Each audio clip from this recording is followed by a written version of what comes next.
Prime bulletin కు స్వాగతం. నా పేరు మేనా. ప్రైమ్ బులెటిన్ ముఖ్యాంశాలు.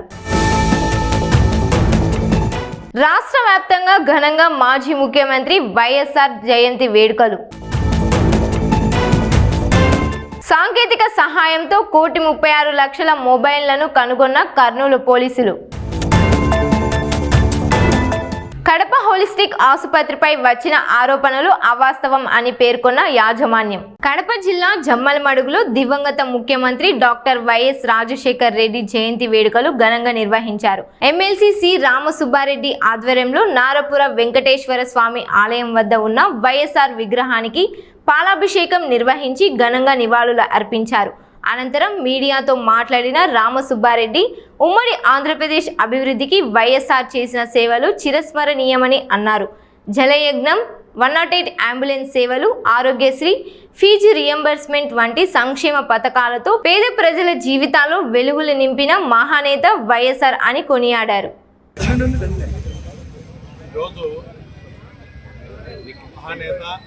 మాజీ ముఖ్యమంత్రి వర్యులు డాక్టర్ వైఎస్ రాజశేఖర రెడ్డి గారి జయంతి సందర్భంగా ఇక్కడ పెద్ద ఎత్తున ఇక్కడే కాకుండా రాష్ట్ర వ్యాప్తంగా కూడా ప్రతి మండల హెడ్ క్వార్టర్లో ప్రతి గ్రామాల్లో కూడా రాజశేఖర రెడ్డి గారి జయంతిని ఘనంగా జరుపుకుంటూ నివాళులు అర్పిస్తూ ఉన్నటువంటి సందర్భం ఇది. దీంట్లో భాగంగా దమ్మలవడ నియోజకవర్గంలో కూడా ఇక్కడ అన్ని మండలాల్లో కూడా ఈ కార్యక్రమాలు జరుగుతూ ఉన్నాయి. దమ్మలవడలో జరిగే కార్యక్రమంలో పాల్గొన్న అందరికీ కూడా మనస్ఫూర్తిగా ధన్యవాదాలు తెలియజేస్తున్నాం. మనం ఒక్కసారి రాజకీయాల్లో ఈరోజు రాష్ట్రంలో కానీ దేశంలో కానీ ఒక్కసారి చూస్తే రాజకీయ నాయకుల్లో ప్రజల హృదయాల్లో ప్రజల గుండెల్లో చిరస్థాయిగా నిలిచే విధంగా ఆయన రాజకీయ జీవితంలో ఆయన చేపట్టినటువంటి కార్యక్రమాలు, ప్రతిపక్ష నాయకునిగా అయితేనేమి, ప్రజల సమస్యల పట్ల పోరాటం చేసిన నాయకునిగా, ఈ ప్రాంతానికి సాగునీరు రావాలా, అదేవిధంగా కరువు ప్రాంతాలు అన్నీ కూడా రాష్ట్రంలో తెలంగాణ కానీ, ఆంధ్రాలో కానీ, రాయలసీమలో కానీ, ఉత్తరాంధ్రలో కానీ ఎక్కడ కూడా కరువు ఉన్నటువంటి ప్రాంతానికి కూడా సాగునీరు అందించాలని ఆలోచన చేసిన నాయకుడు. అదే రైతులకు ఉచిత కరెంట్ ఇవ్వాలని చెప్పి ఎన్నో పోరాటాలు చేసినటువంటి నాయకుడు రాజశేఖర రెడ్డి గారు. ఎందుకంటే రైతులు బకాయిలు మాఫీ చేయాలా, కట్టలేరు రైతులు కరువు ప్రాంతాల్లో వర్షాలు లేక ఎండిపోయి బోర్లన్నీ ఎండిపోయి మళ్ళీ బోర్లు వేసుకొని కొత్తగా ఖర్చు పెట్టుకొని ఇబ్బంది పడినారు. బకాయిలు మాఫీ చేసి ఉచిత కరెంట్ ఇవ్వాలని చేసినటువంటి నాయకుడు. అదేవిధంగా అప్పుడు చూసాం మనం ఈ పోరాటాల్లో ఉచిత కరెంట్ ఇవ్వాలంటే అదే ఇప్పుడున్నటువంటి గౌరవ ముఖ్యమంత్రి చంద్రబాబు నాయుడు గారు కూడా ఉచిత కరెంట్ ఇవ్వడం సాధ్యం కాదు అని చెప్పిన సందర్భాన్ని కూడా మనం చూసాం. ఆ రోజు బసిరిబాగ్ కాల్పులు కూడా జరిగాయి. కానీ తర్వాత జరిగిన పరిణామాల్లో రాజశేఖర రెడ్డి గారు పాదయాత్ర చేపట్టడం, అదేవిధంగా అధికారంలోకి వచ్చిన తర్వాత ప్రజల సమస్యల పట్ల అవగాహన ఉన్న నాయకుడిగా చిత్తశుద్ధితో మొట్టమొదటి సంతకం పెట్టి రైతులకు ఉచిత కరెంట్ ఇస్తానని చెప్పిన మాట నిలబెట్టుకున్నాడు. అదేవిధంగా ఆయన ముఖ్యమంత్రి అయిన తర్వాత మొట్టమొదటి సంతకం పెట్టి రైతులకు ఉచిత కరెంట్ అందించినటువంటి నేత మన రాజశేఖర రెడ్డి గారు. అదేవిధంగా మనం చూస్తే జలయజ్ఞం కార్యక్రమం కింద ఈరోజు వెనుకబడిన ప్రాంతాలైనటువంటి రాయలసీమ కానీ, తెలంగాణలో కానీ, ఉత్తరాంధ్రలో కానీ పోలవరం ప్రాజెక్టు చేపట్టాలనే ఆలోచన చేసి దాన్ని పోలవరం ప్రాజెక్టును పూర్తి చేయాలనే ఆలోచనతో ఆయన వేసిన అడుగులు ముందుకేయడం. అదేవిధంగా ఈరోజు గండికోట రిజర్వాయర్లో, మైలవరం రిజర్వాయర్లో కూడా మనం చూసే దశాబ్దాల తరబడి రిజర్వాయర్ మైలవరం పూర్తి చేసినప్పటికి కూడా నీళ్లు లేని పరిస్థితే మనం చూసాం ఎప్పుడు కూడా. కానీ ఇప్పుడు మైలవరం రిజర్వాయర్లో నీళ్లు ఉన్నాయంటే ఆ రోజు రాజశేఖర రెడ్డి గారు పోతిరెడ్డిపాడు హెడ్ రెగ్యులేటర్ను 11,000 క్యూసెక్స్ నుంచి 44,000 క్యూసెక్స్కు సామర్థ్యాన్ని పెంచి వరద వచ్చినప్పుడు ఎక్కువ నీరు తీసుకునే విధంగా మనకున్నటువంటి అలాట్మెంట్లో కానీ వరద నీరు కానీ తీసుకునే విధంగా కార్యక్రమం చేపట్టడం. దాంట్లో భాగంగానే గాలేరీ నగర్లో అంతర్భాగమైన గండికోట రిజర్వాయర్ పూర్తయింది. పైడిపాలెం రిజర్వాయర్ కట్టినారు. చిత్రావతికి నీళ్లు తీసుకుపోవడం జరిగింది. దాని నుంచి మైలవరం రిజర్వాయర్కు అప్పటి నుంచి కూడా గత కొన్ని సంవత్సరాల నుంచి ఎప్పుడు చూసినా రిజర్వాయర్లో నీళ్లున్న పరిస్థితి చూస్తున్నామంటే అది రాజశేఖర రెడ్డి గారు చేసిన కృషి, ఆయన పుణ్యమే. మనం ఒకసారి చూస్తే పేదవాళ్ళకి ఏదైనా ఇబ్బంది జరిగినా కూడా లక్షలు ఖర్చు అవుతూ ఉన్నాయి కార్పొరేట్ హాస్పిటల్. గవర్నమెంట్ హాస్పిటల్స్లో కూడా పోవాలంటే అప్పుడు సరైనటువంటి సౌకర్యాలు లేవు. కానీ పేదవాడు కూడా ఎంత ఖర్చైనా పర్వాలే, పేదవాళ్ళకు కూడా వైద్యాన్ని అందించాలా, వాళ్ళ మీద ఆర్థిక భారం పడకుండా ఆలోచన చేసినటువంటి ఈ దేశంలో మొట్టమొదటి ముఖ్యమంత్రి డాక్టర్ వైఎస్ రాజశేఖర రెడ్డి గారు. అదే ఆరోగ్యశ్రీ పథకం. దాని ద్వారా లక్షల మంది, కోట్ల మందికి ఎంత ఇబ్బందికరమైన ఆరోగ్య పరిస్థితులు వచ్చినా కూడా ఎన్ని లక్షలు ఖర్చు అయినా ప్రభుత్వమే భరించే విధంగా కార్యక్రమాన్ని తీసుకొచ్చి ఈరోజు కూడా ఉచిత కరెంటు కొనసాగుతుంది, ఆరోగ్యశ్రీ కార్యక్రమం కొనసాగుతుంది. అదేవిధంగా పేదవాళ్ళ పిల్లలు కూడా ఎవరు ఆలోచన చేసినారు, చదువుకోవాలంటే చాలా ఆర్థికంగా డబ్బుతో కూడుకున్నటువంటి పరిస్థితి. అలాంటి పరిస్థితులు ఉండకూడదు. ఆర్థికంగా ఇబ్బంది ఉన్న పేదవాళ్ళ పిల్లలు కూడా అది మన బాధ్యత, ప్రభుత్వం బాధ్యత అని చెప్పి ఫీజు రియంబర్స్మెంట్ తీసుకొచ్చి పేదవాళ్ళ పిల్లలు చదువుకునే కార్యక్రమాన్ని కూడా కర్నూలు జిల్లా పోలీసులు మరోసారి తమ పనితీరుతో ప్రజల ప్రశంసలు అందుకున్నారు. 5వ విడత మొబైల్ రికవరీ మేళాలో 1.36 కోట్ల విలువైన 679 మొబైల్ ఫోన్లను రికవర్ చేసి బాధితులకు జిల్లా ఎస్పీ విక్రాంత్ పాటిల్ అందజేశారు. కర్నూలు జిల్లా పోలీస్ కార్యాలయంలో నిర్వహించిన 5వ విడత మొబైల్ రికవరీ మేళాలో సాంకేతిక పరిజ్ఞానం సహాయంతో గుర్తించిన 679 మొబైల్ ఫోన్లను వాటి యాజమానులకు అందజేశారు. ఈ మొబైల్ ఫోన్ల మొత్తం విలువ సుమారు 1.36 కోట్లు అని జిల్లా ఎస్పీ విక్రాంత్ పాటిల్ తెలిపారు.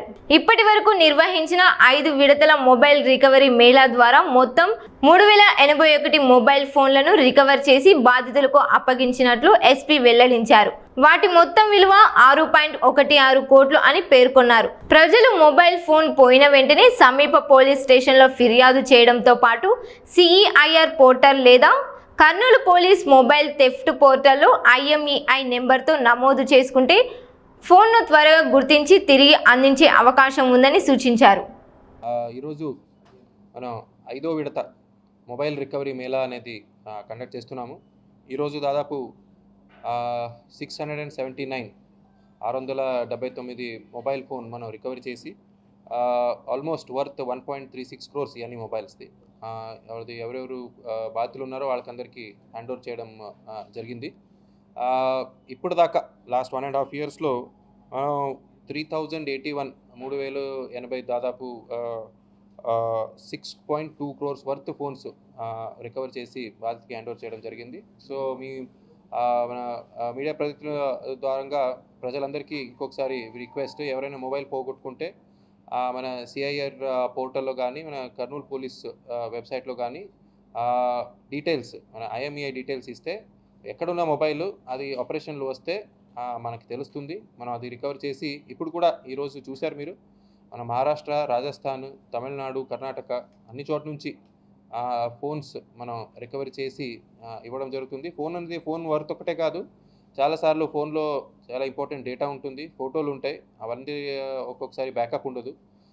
సో దానివల్ల కానీ recovery of mobile phones are even more important. But ఇదే టైంలో అందరికీ నేను చెప్పేది ఏమంటే, మొబైల్ ఫోన్లో చాలా సెన్సిటివ్ డేటా మీరు ఉంచుతారు. సెన్సిటివ్ ఫొటోస్ కానీ లేదా మొబైల్ ఇది బ్యాంకింగ్ డీటెయిల్స్ కానీ తర్వాత పాస్వర్డ్స్ కానీ, చాలామంది పాస్వర్డ్స్ కూడా దాంట్లో షేర్ చేస్తారు. సో ఇవన్నీ కొద్దిగా జాగ్రత్తగా ఉండాలి. ఎందుకంటే ఒక్కొక్కసారి ఫోన్ పోగొట్టుకుంటే ఇవన్నీ డేటా క్రిమినల్స్ చేతికి వెళ్తే వాళ్ళు అది దుర్వినియోగం చేసి మీ అకౌంట్ మొత్తం ఖాళీ చేస్తారని.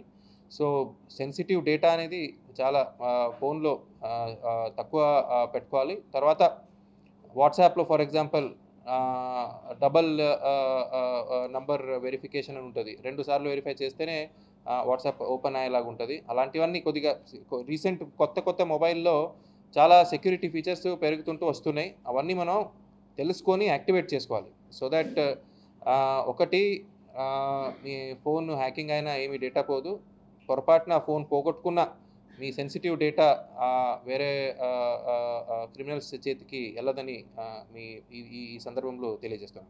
Thank you so much. కడపలోని హోలిస్టిక్ హాస్పిటల్ పై సోషల్ మీడియాలో వచ్చిన ఆరోపణలకు ఆసుపత్రి యాజమాన్యం స్పందించింది. రోగికి అందించిన చికిత్స బిల్లులకు సంబంధించిన పూర్తి వివరాలను మీడియా ముందు వెల్లడించింది. తమపై చేసిన ఆరోపణలు నిరాధారమని, అవసరమైతే ఏ విచారణకైనా సిద్ధమని పేర్కొంటూ ఆరోపణలు చేసిన వ్యక్తిపై పోలీసులకు ఫిర్యాదు చేసినట్లు డాక్టర్ మోహన్ తెలిపారు. ఎస్ సుమన్ అనే పేషెంట్ స్కార్పియన్ స్టింగ్ తోటి జనరల్ మెడిసిన్ డిపార్ట్మెంట్ కింద అడ్మిట్ అయి ఉన్నారు. ఆయన ఆదివారం సాయంత్రం అంటే 5వ తారీఖు సాయంత్రం అడ్మిట్ అయ్యారు. మరుసటి రోజు ఆఫ్టర్నూన్ వరకు హాస్పిటల్లో ఉన్నారు. సో ఆ పేషెంట్కి స్కార్పియన్ స్టింగ్ అదే తేలుకాటుతో అడ్మిట్ అయినప్పుడు దానికి సంబంధించి ఒక ప్రోటోకాల్ ప్రకారం ఏదైతే వైద్యం ఇవ్వాలో ఆ వైద్యం అంతా ఇవ్వడం జరిగింది. ఆ పేషెంట్ ఐసీయూలో అడ్మిట్ చేసి 1 డే అబ్జర్వేషన్ ఉంచి ఐసీయూలో తను ఎక్కువ గోల చేస్తున్నారు కాబట్టి కొంచెం సెడేటివ్స్ ఇవ్వాల్సిన అవసరం ఉండింది. దాని ప్రకారమే కన్సెంట్ తీసుకొనే ఇచ్చారు. సో ఆ తర్వాత ఆ పేషెంట్ ఇంప్రూవ్ అయ్యారు. పేషెంట్ ఇంకా ఫర్దర్ ట్రీట్మెంట్ ఇక్కడ అవసరం లేదని తనకైతే వెళ్ళిపోయారు. సో పేషెంట్ చాలా హెల్తీ అండ్ హెల్గా ఉన్నారు. దానికి ఏ ఇష్యూస్ లేవు అంటే ఫర్దర్గా. సో కానీ హాస్పిటల్ మీద అన్నెసరీ ఫాల్స్ అలిగేషన్స్ చేయబడ్డాయి. ఈ అలిగేషన్స్ అన్నిటికీ మనం అన్ని విచారాలకి ఎంక్వైరీకి రెడీగా ఉన్నారు హాస్పిటల్ వైపు నుంచి అన్ని రికార్డ్స్ తోటి. సో ఇది ఊరికే అట్లా దారినెలతో ఒక వీడియో తీసేసి ఫాల్స్ అలిగేషన్ చేయడం చాలా రాంగ్ విధానం. అండ్ 1 డే ఐసీయూలో ఉన్నందుకు గాను తనకు అయిన ఛార్జెస్ 15,000. తను లక్షలు అయిపోయినట్లు ఆ ఫాల్స్ వీడియోలో అలా ప్రాపగండా చేస్తున్నారు. దీనిపైన అన్ని విచారణ ఎదుర్కోవడానికి హాస్పిటల్ కానీ వైద్యం చేసిన డాక్టర్లు కానీ అంతా సిద్ధంగానే ఉన్నారు. సో మీరు హెల్త్ కండిషన్ బాగున్నప్పుడే ఐసీయూలో జాయిన్ చేసేదాని కోసం హెల్త్ కండిషన్ డిస్టర్బ్ అయ్యేదానికి కావాల్సిన ఇంజెక్షన్ ఇచ్చి మళ్ళీ ఐసీయూలో జాయిన్ చేస్తారనేది కూడా ఒక ఆరోపణ. అదే ఇది డెఫినెట్లీ ఫాల్స్ అలిగేషన్. పేషెంట్ వచ్చినప్పుడు తన గుండె వేగం 120 to 130 ఉండింది హార్ట్ రేటు. ప్రెషర్స్ వచ్చి బీపీ వచ్చి 190/100 ఉండింది. అండ్ స్కార్పియన్ స్టింగ్ అనేది ఈ తేలుకాట అనేది జరిగినప్పుడు మెయిన్గా ప్రాబ్లం మయోకార్డైటిస్ అంటారు. అది జరిగే ప్రమాదం 10% మందిలో ఉంటుంది. దానివల్లే ఏదైనా లైఫ్ రిస్క్ లాంటివి జరిగే అవకాశం ఉంటుంది. ఈ ప్రాసెస్లో అబ్జర్వేషన్కి గాను ఐసీయూలో ఉంచారు. కానీ పేషెంట్కి హాని చేసే మందులు ఇచ్చి ఐసీయూలో పెట్టడం అనేది కంప్లీట్లీ అన్సైంటిఫిక్ అలిగేషన్. సో ఈ అలిగేషన్ కరెక్టా కాదా అనేది ఒక సెన్సిబుల్ పర్సన్ అంటే ఒక సబ్జెక్ట్ తెలిసిన పర్సన్ దాన్ని ఎవాల్యుయేట్ చేసి చూస్తే తెలుస్తుంది మనకి. ఇప్పుడు మనకు తనకు నచ్చినట్టు తను చెప్తుందే సత్యం కాదు కదా. ఒక సైంటిఫిక్ పర్సన్, క్వాలిఫైడ్ పర్సన్ వచ్చి చూసి ఇది రాంగ్ అని జరిగితే మనకు రాంగ్ జరిగినట్లు. పేషెంట్ చెప్పితే ఎట్లా అది కరెక్ట్ అవుతుంది? డాక్టర్స్ కానీ నర్సెస్ కానీ అందరూ ప్రొఫెషనల్సే ఉన్నారా, లేదా అతను చెప్పినట్లు ఏమన్నా మాస్క్ వేసుకొని? ఇది ఈ రోజు పెట్టిన హాస్పిటల్ కాదండి. గత 8 సంవత్సరాలుగా ఈ సూపర్ స్పెషాలిటీ వైద్య సేవలు ఫస్ట్ కడపలో స్టార్ట్ చేసిండేదే holistic hospital, multi speciality hospital. And ఈరోజు కొన్ని వేల మందికి ఇక్కడ వైద్యం జరుగుతూ ఉంది. ఇప్పుడే కాదు, మొదటి నుంచి కూడా. ఈ మొత్తం విధానంలో ఒక పర్సన్ చెప్పిండేది అది ఎలా రాంగ్ అవుతుంది? ఇన్ని సంవత్సరాలు అన్క్వాలిఫైడ్ డాక్టర్స్ తోటి ట్రీట్మెంట్ చేయడం సాధ్యమవుతుందా?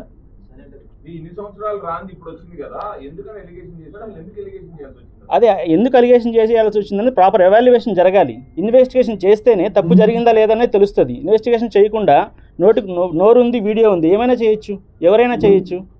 ప్రాపర్ సైంటిఫిక్ పర్సన్ అంటే క్వాలిఫైడ్ పర్సన్ చేస్తేనే తప్పు జరిగిందా లేదా అనేది తెలుస్తుంది. లేకపోతే ఎవరైనా చేయొచ్చు కదా, ఎవరి మీదైనా చేయొచ్చు.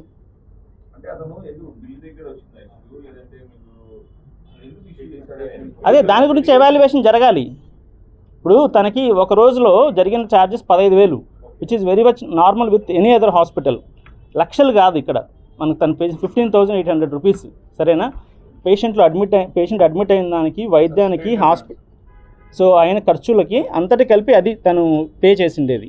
సో దీన్ని అదే చెప్తున్నా, మనకి ఇన్వెస్టిగేషన్ జరగాలి ఇది. సో మా మీద ఇట్లా ఫాల్స్ అలిగేషన్ చేసినందుకు గాను తన మీద కంప్లైంట్ కూడా లాడ్జ్ చేయడం జరిగింది. అండ్ డిఫమేషన్ కేసు కూడా వేయడం జరిగింది. ఇప్పుడు మా వైపు నుంచి మేము తప్పు జరిగిందాం అనుకో మేము దాక్కునే వాళ్ళం, అట్లాంటిది ఏం లేదు కదా. We are ready for investigation. That's what we are telling. Yes ఖచ్చితంగా విచారణ జరగాలి. ఎగ్జాక్ట్లీ. మీరు ఇచ్చిన బిల్లులో దాదాపు 41 మెడిసిన్లు వాడినట్టు ఉంది. అవును. ఫార్మా దానికి సంబంధించి ఇవన్నీ కూడా దానికి సంబంధించి వాడతారు. అవును. అదే మనం ఏదైతే అక్కడ దాపరికం లేదు కదా, ఏదైతే వాడామో that is given in printed form.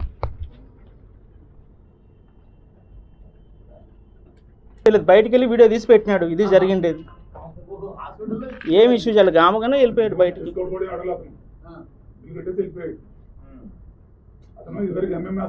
లేదా ఒక ఎక్స్పెన్సివ్ మెడిసిన్ ఇచ్చేటప్పుడు డెఫినెట్లీ పేషెంట్ అటెండెంట్స్కి ఇన్ఫామ్ చేసే ఇస్తాం మనం. ఒకవేళ పేషెంట్ అండ్ తను అలిగేట్ చేసిన ఆ ట్రమడాలు హ్యాలోపెరిడాలు లైఫ్ థ్రెటనింగ్ మెడిసిన్ కాదు. ట్రమడాల్ అనేది జస్ట్ పెయిన్ కిల్లర్, అది చాలా రొటీన్గా day in and day out వాడే ఇంజెక్షన్. హ్యాలోపెరిడాల్ అనేది నిద్ర రావడానికి, పేషెంట్ కామ్ డౌన్ అవ్వడానికి day in and day out మామూలుగా అన్ని ఐసీయూస్లో వాడే మెడిసిన్.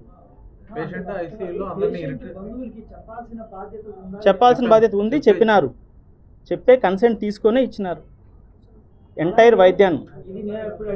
దివంగత ముఖ్యమంత్రి డాక్టర్ వైఎస్ రాజశేఖర్ రెడ్డి 77వ జయంతి సందర్భంగా ఏపీసీసీ అధ్యక్షురాలు వైఎస్ షర్మిలారెడ్డి ఇడుపులపాయలోని వైఎస్ఆర్ ఘాట్ వద్ద నివాళులు అర్పించారు. ఈ సందర్భంగా ఆమె మాట్లాడుతూ వైఎస్ఆర్ రైతులు పేదల సంక్షేమం కోసం అమలు చేసిన ఆరోగ్యశ్రీ, ఫీజు రియంబర్స్మెంట్, ఉచిత విద్యుత్, జలయజ్ఞం వంటి పథకాలు చిరస్మరణీయమని పేర్కొన్నారు. వైఎస్ఆర్ చేసిన సేవలను కోట్లాది మంది ప్రజలు ఇప్పటికీ గుర్తు చేసుకుంటున్నారని, ఆయనకు మరణం లేదని అన్నారు. వైఎస్ఆర్ను స్మరించుకుంటున్న ప్రతి ఒక్కరికి రాజశేఖర్ రెడ్డి కుటుంబం తరఫున కృతజ్ఞతలు తెలిపారు. పెద్దది అంటే కోట్ల మంది ప్రజలు కలిగిన కుటుంబం. ఎంతోమంది ఈరోజు రాజశేఖర రెడ్డి గారిని తలుచుకుంటున్నారు. రాజశేఖర రెడ్డి గారు చేసిన మేలును ఈ రోజు వరకు కోట్ల మంది ప్రజలు మర్చిపోలేదు. రాజశేఖర రెడ్డి గారు ముఖ్యమంత్రిగా 5 సంవత్సరాలు మాత్రమే ఉన్నారు. కానీ 5 సంవత్సరాలలో ఎంతమందికి ఎంత మేలు చేశాడు అంటే దానికి రుజువు ఆయన చనిపోతే 700 మంది దాదాపు ఆ బాధ భరించలేక, ఆ నిజాన్ని జీర్ణించుకోలేక చనిపోయాడు. రైతులకి పక్షపాతిగా నిలిచాడు రాజశేఖర రెడ్డి గారు.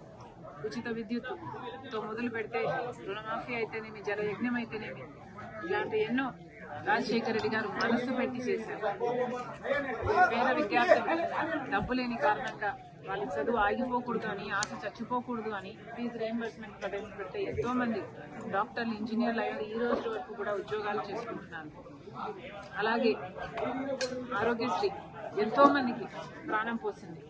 ఇంకా ఆశ లేదు, చచ్చిపోతాము అనుకున్న వారు ఎంతో మంది జీవితాలను ఆరోగ్యశ్రీ నిలబెట్టింది. ఉచితంగానే పెద్ద పెద్ద హాస్పిటల్, ప్రైవేట్ హాస్పిటల్కి వెళ్ళి వైద్యం చేయించుకోగలిగారు. మైనారిటీ రిజర్వేషన్లు అయితేనేమి, ఇలాంటివి ఎన్నో రాజశేఖర రెడ్డి గారికి మాత్రమే ప్రత్యేకం. On the whole Rajasekhara Reddy garu he was an exemplary leader, an outstanding individual, great visionary. Rajasekhara Reddy garu in short ఒక లెజెండ్. ఆయనకి మరణం లేదు. మరొకసారి ఈరోజు కోట్ల మంది తెలుగు ప్రజలు ఆయనను స్మరించుకుంటున్నారు. ప్రతి ఒక్కరికి రాజశేఖర రెడ్డి గారి కుటుంబం మనస్ఫూర్తిగా కృతజ్ఞతలు చెప్పుకుంటున్నాం. Thank you. దివంగత మహానేత, ఉమ్మడి ఆంధ్రప్రదేశ్ మాజీ ముఖ్యమంత్రి డాక్టర్ వైఎస్ రాజశేఖర్ రెడ్డి జయంతి వేడుకలు రాష్ట్ర వ్యాప్తంగా ఘనంగా జరుగుతున్నాయి. ఇందులో భాగంగా కడప జిల్లా ఇడుపులపాయలోని వైఎస్ ఘాట్ వద్ద ఏపీ మాజీ ముఖ్యమంత్రి, వైఎస్ కాంగ్రెస్ పార్టీ అధ్యక్షుడు వైఎస్ జగన్మోహన్ రెడ్డి తన తండ్రికి ఘన నివాళులు అర్పించారు. తన తండ్రి సమాధి వద్ద పుష్పాంజలి ఘటించి ప్రత్యేక ప్రార్థనలో పాల్గొన్నారు. ఈ కార్యక్రమంలో వైఎస్ విజయమ్మ, వైఎస్ భారతితో పాటు వైఎస్ కుటుంబ సభ్యులు, పార్టీ కీలక నాయకులు, కార్యకర్తలు పెద్ద సంఖ్యలో పాల్గొన్నారు.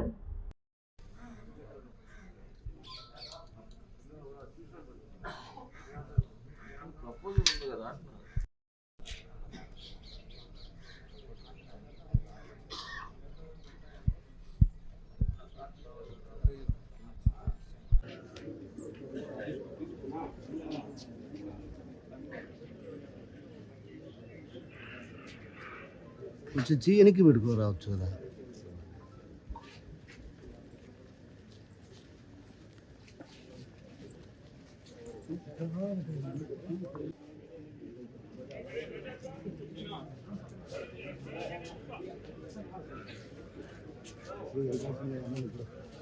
కలుపుకొని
భారత ఎన్నికల సంఘం ఆదేశాల మేరకు రాష్ట్ర వ్యాప్తంగా చేపట్టిన స్పెషల్ ఇంటెన్సివ్ రివిజన్ కార్యక్రమం వేగంగా కొనసాగుతుందని బద్వేల్ మండల తహసీల్దార్ తిరుమల బాబు తెలిపారు. ఈ ప్రక్రియ విజయవంతం కావడానికి ప్రజలందరూ సహకరించాలని తహసీల్దార్ తిరుమల బాబు విజ్ఞప్తి చేశారు.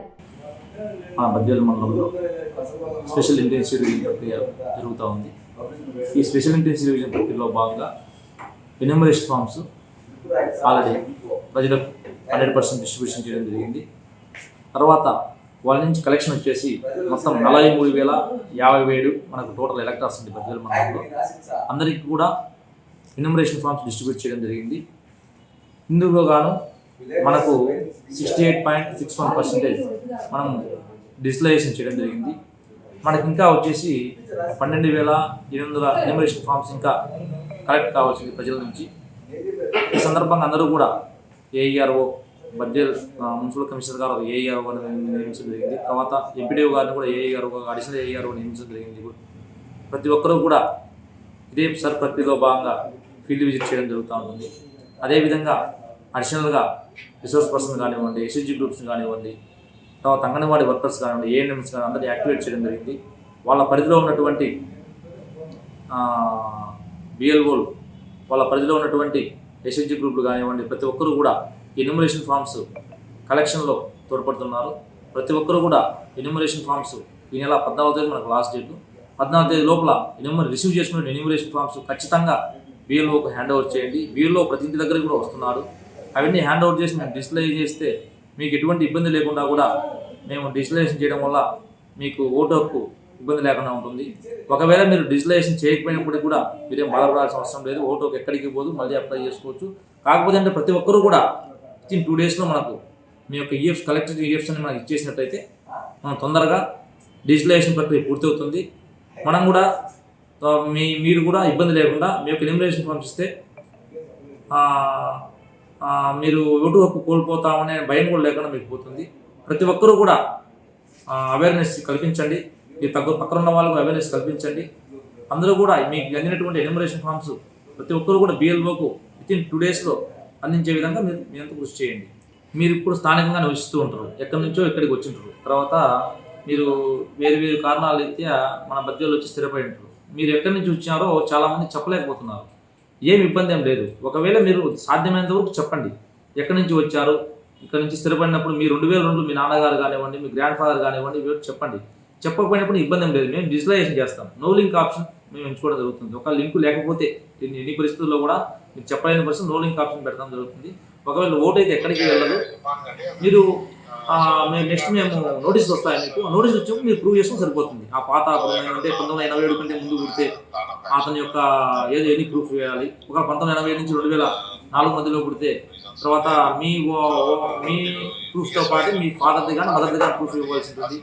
ఒకవేళ 2004 నుంచి ఈ మధ్య తర్వాత పుట్టిన వాళ్ళు మీ ప్రూఫ్తో పాటు మీ ఫాదర్ది మదర్ది ఇద్దరు ప్రూఫ్ సబ్మిట్ చేయవలసి ఉంటుంది. ఒకవేళ మీరు 2002 ఓటర్ లిస్ట్ మ్యాప్ కాకుండా మీరు ఎవరు అధైర్యపడవద్దు. ఖచ్చితంగా మాకు ఫామ్స్ రిటర్న్ రావాలి. మీరు డిజిటలైజేషన్ చేయాలి. ఇది మాత్రం మనం కన్ఫర్మ్ జరగాలి. ఒకవేళ లింక్ చెప్పలేకపోయినప్పుడు కూడా మీరు లింక్ చెప్పలేని ఉద్దేశంతో ఈ ఎన్యూమరేషన్ ఫామ్స్ మీ దగ్గర పెట్టుకుంటుందండి. ప్రతి ఒక్కరు కూడా తీసుకొని వచ్చి బిఎల్ఓ గారికి అందజేయండి. దాన్ని డిజిటలైజేషన్ చేయడం జరుగుతుంటుంది. డేటా ఇప్పుడు యాడ్ అవుతుంది. ఇప్పుడు ఆన్లైన్ చేసే ప్రతి డేటా కూడా మ్యాపింగ్ అయితే మ్యాపింగ్ కింద ఉంటుంది. మ్యాపింగ్ కాకపోతే నో లింక్ కింద కొన్ని నోటీసులు వస్తాయి. ఏమి కాదు, మీకు ప్రూఫ్ సబ్మిట్ చేస్తే అది మీకు ఓటు ఎటువంటి కోల్పోయే ప్రమాదం లేదు. ప్రొద్దుటూరులో దివంగత మాజీ ముఖ్యమంత్రి డాక్టర్ వైఎస్ రాజశేఖర్ రెడ్డి 77వ జయంతి వేడుకలను మాజీ ఎమ్మెల్యే వైఎస్ఆర్సీపీ రాష్ట్ర అధికార ప్రతినిధి రాచమల్లు శివప్రసాద్ రెడ్డి ఆధ్వర్యంలో ఘనంగా నిర్వహించారు. మైదుకూరు రోడ్డులోని వైఎస్ఆర్ విగ్రహానికి పూలమాలలు వేసి నివాళులు అర్పించిన అనంతరం ప్రభుత్వ ఆసుపత్రిలో రోగులకు పండ్లు, బ్రెడ్లు పంపిణీ చేశారు. ఈ సందర్భంగా రాచమల్లు మాట్లాడుతూ వైఎస్ఆర్ ప్రజల హృదయాల్లో చిరస్థాయిగా నిలిచిన ప్రజానాయకుడని, పేదల సంక్షేమమే ఆయన రాజకీయాల లక్ష్యమని అన్నారు. కార్యక్రమంలో పార్టీ నాయకులు, మహిళా నాయకులు, కార్యకర్తలు పెద్ద సంఖ్యలో పాల్గొన్నారు. రాష్ట్రవ్యాప్తంగా ఈ రోజు ఆయన సేవలను కొనియాడుతూ ఉంది ఈ ఆంధ్రప్రదేశ్ రాష్ట్రం. ఏ రాజకీయ పార్టీకి సంబంధించినటువంటి నాయకుడైనా, ఏ రాజకీయ పార్టీకి సంబంధించిన ముఖ్యమంత్రి స్థానంలో పనిచేసిన వారు ఎవరైనా స్వర్గస్థులైనప్పుడు ఆ రాజకీయ పార్టీకి సంబంధించినటువంటి కార్యకర్తలు, నాయకులు మొక్కుబడిగానో లేదంటే గౌరవంగానో కార్యక్రమాన్ని జరపడం, వారి గురించి మాట్లాడడం పరిపాటి. కానీ ఒక్క రాజశేఖర రెడ్డి గారు మరణించిన రోజు కానీ, జన్మించిన రోజు కానీ ఆయన ప్రస్తావించే సందర్భం వచ్చినప్పుడు ఆ రాజకీయ పార్టీకి సంబంధించిన వారు మాత్రమే కాకుండా యావత్ రాష్ట్రానికి సంబంధించిన అన్ని వర్గాల ప్రజలు చర్చించుకోవడం, మాట్లాడుకోవడం అన్నది అది ఒక్క రాజశేఖర రెడ్డికి మాత్రమే సాధ్యమైంది. ఇది నిజం ప్రజలారా. అతిశయోక్తిగా మాట్లాడే మాటలు కాదు. నేను రాజశేఖర రెడ్డి మీద ప్రేమతో మేము మాట్లాడే మాటలు కాదు. మీ అందరి హృదయాలలో కూడా అదే అభిప్రాయమే ఉంది. రాజశేఖర రెడ్డి, వైఎస్ఆర్ అంటే అది ఎప్పటికీ ప్రజల హృదయాలలో చెరిగిపోని, చెరపలేని ముద్ర, ఆ రూపం. ప్రతి ఇల్లు రాజశేఖర రెడ్డిని మా అన్న, మా తాత, మా పెదనాయన, మా మామ, మా అబ్బ ఇలా ఎవరికి వారికి ఉండబడిన బాంధవ్యాలను బట్టి ఆయనను మాట్లాడుకొని గుర్తు చేసుకునే పరిస్థితి ఉంది. అందుకు కారణం రాజశేఖర రెడ్డి గొప్ప నాయకుడు. జనరల్గా రాజకీయాలలో ఎంతోమంది ముఖ్యమంత్రులు వస్తూ ఉంటారు, పోతూ ఉంటారు. ఎంతోమంది ముఖ్యమంత్రులు వస్తూ ఉంటారు, పోతూ ఉంటారు. కానీ నాయకుడు మాత్రం శతాబ్దానికి ఒకడు పుడతాడు. శతాబ్దానికి ఒకడు పుడతాడు. ఏ 100 సంవత్సరాలకు ఒకడు పుడతాడు. రాజశేఖర రెడ్డి ముఖ్యమంత్రి కాదు. రాజశేఖర రెడ్డి ఓ ప్రజానాయకుడు. రాజశేఖర రెడ్డి ప్రజల యొక్క బాధలు అర్థం చేసుకునేవాడు. రాజశేఖర రెడ్డి ప్రజల యొక్క బాధలను, పేదవారి యొక్క బాధలను అర్థం చేసుకునే గుణమే కాకుండా వారికి మేలు చేయాలనే గొప్ప గుణం కలిగిన వాడు. ఇదే రాజకీయం. ఇది నేను చెప్పిన మాట కాదు. రాజశేఖర రెడ్డి అన్న బ్రతికున్న సందర్భంలో చెప్పిన మాటను రాచమల్లు హృదయంలో భద్రపరుచుకున్నాడు. నా రాజకీయాలకు దశ, దిశ, ఆదర్శప్రాయమైన మాట రాజశేఖర రెడ్డిని చెప్పిన ఆ మాటే. ఏం చెప్పినాడు ఆయన? రాజకీయాలు చేయడం అంటే సినిమాలలో నటించినంత సులభం కాదు అని చెప్పినాడు. రాజకీయాలంటే పేద ప్రజల యొక్క బాధను అర్థం చేసుకుంటే గుణం కలిగి ఉండడము అని చెప్పినాడు. ఏ పేద ప్రజల యొక్క బాధనైతే అర్థం చేసుకోగలుగుతావో వారికి మేలు చేయాలనే మంచి గుణం కలిగి ఉండడమే రాజకీయం అని చెప్పినాడు. ఎస్, రాజకీయాలకు ఇంతకంటే నిదర్శనం, ఇంతకంటే అద్దం పట్టే ప్రతిరూపం. ఇంతకంటే మంచి నిర్వచనం మరొకటి లేదు. నేనైనా నా తర్వాత వచ్చే భావితరాల రాజకీయ నాయకులు ఎవరైనా యువకులు, రాజకీయాలంటే సినిమాలలో నటించడం కాదు. రాజకీయాలంటే పేదవారి యొక్క కష్టాన్ని అర్థం చేసుకునే మనసు కలిగి ఉండాలా. అర్థం చేసుకున్నటువంటి ఆ మనసుతో మేలు చేయాలనే గొప్ప గుణం కలిగి ఉండాలా. ఇదే రాజకీయం. ఈ లక్షణం కలిగిన వాడే రాజకీయాలకి రాగలగాల. అదే రాజశేఖర రెడ్డి. అందుకే రాజశేఖర రెడ్డి ముఖ్యమంత్రి కాదు, శతాబ్దానికి ఒకడు పుట్టాడు. ఆ శతాబ్దానికి ఒకడు పుట్టిన గొప్ప ప్రజానాయకుడే రాజశేఖర రెడ్డి. అందుకే ఫీజు రియంబర్స్మెంట్, ఆరోగ్యశ్రీ. ఇది వాళ్ళ ప్రైమ్ బులెటిన్. చూస్తూనే ఉండండి కేటీవీ, ప్రతి వార్త ప్రజల పక్షం.